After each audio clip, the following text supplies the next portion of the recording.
Isa na lang ang hindi hawak ng mga otoridad sa 7 ipinaaresto ng Sandigan Bayan kaugnay sa flood control project sa bayan ng Pandi, Bulacan. Kasunod ito ng pagsuko ng dating senador na si Bong Revilla. Makaraang payuhan umano siya ni DILG Secretary John V. Cremulya. Una sa balita, si Edniel Parosa. Isa na lang sa 7 bagong ipinaaresto ng Sandigan Bayan sa Ghost Flood Control Projects ang hindi pa naaresto ng otoridad. Pero dito sa Campo Crame, tiniyak ni Interior Secretary John V. Cremulya na alam na nila ang lokasyon ng DPWH official na si Emilita Capistrano Huat. Ginawa ni Cremulya ang update makaraang sumuko ang isa sa mga akusado sa malversation sa Pandi, Bulacan project na si ex-Senator Bong Revilla.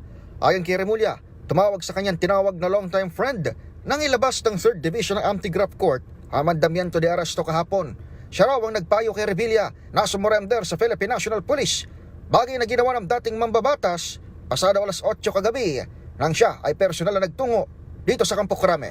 Tawag siya sa akin kahapon ng lunas yung electronic warrant. At sabi ko, best na mag-surrender ka na.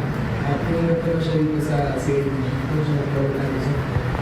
Siya po mismo yung tumawag sa inyo, wala kong intermediary. Wala na. Kasamang isinuko ni Revilla ay 20 baril sa kanyang pag-iingat. Tiniyak naman ni Cremulya na walang hirit o kondisyon sa kanya si Revilla na inilarawan ng kalihim na malungkot dahil sa nasabing pangyayari. Number 1, ang Sandigan naman yung desisyon kung saan siya ilalagay. So, dati kasi dito, nakikita nyo naman, may special treatment. So, yung available facilities ay sinabi na namin sa Sandigan. So, I assure you, wala may discussion. Para sa MBC TV Network News, ito si Edniel Parosa ng DZRH. Una sa Pilipinas, una sa Pilipino.